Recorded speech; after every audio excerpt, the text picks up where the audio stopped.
Dami ajechan hamile nu chabse kharanum debisu. Eid Mubarak. Bagagesan bagagenya hundi khenya nuti Oromoon waa hunda dandeenya. Eid Mubarak jenne hordoftoonni amantiin khan abbaati Oromoon tokkicha nuhin khan nuhide ofii cooma nyaatee garaa lafa afaa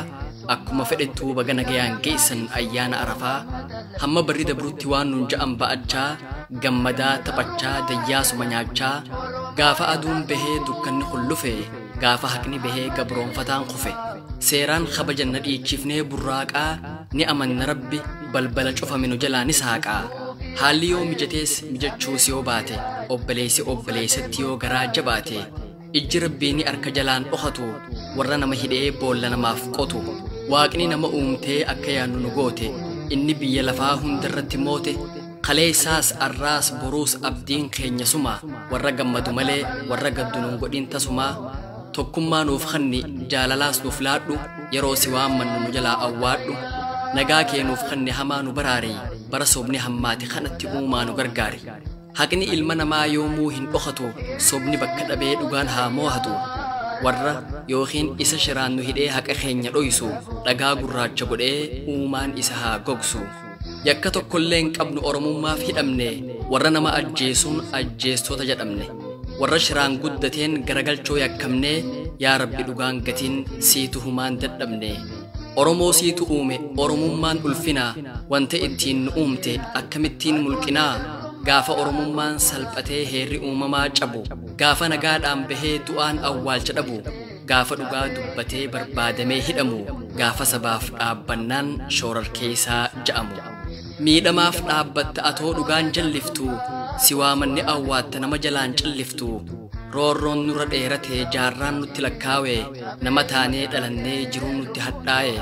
abukaatoo nuuf tahi waa'ee keenyaa dubbadhu bara baay'eef dandeenya rakkoo keenya hubadhu dhugaa qabdu je'ee eenyullee nuuf hin lolle karaa daddabaarra kan deemsaaf hin tolle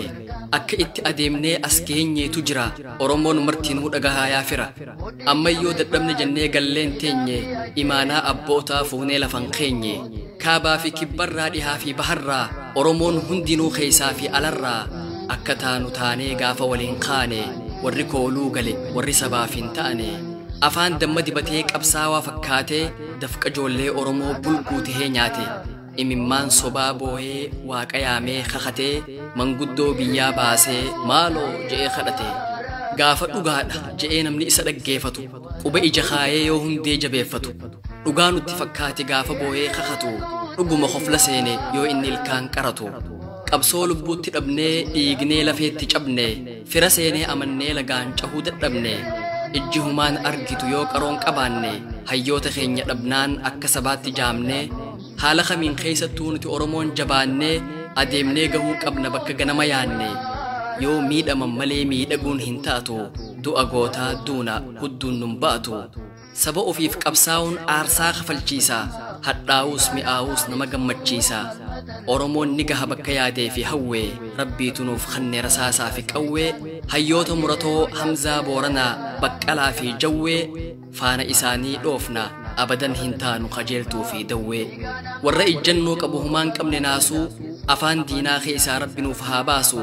warra akkatti bahuu fi itti gala beeku mataa Oromootu isaanii rabbi nuuf haa eegu Oromoota maraa warreen hidhaman eenyummaa isaaniitiif warreen miidhaman yaa rabbi yaa uumaa injifannoon galchi mataa diina keenyaa gadi gara galchi galatooma Eid Mubarak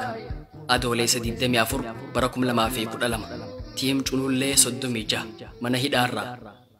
Dami ajechan hamile nu chabse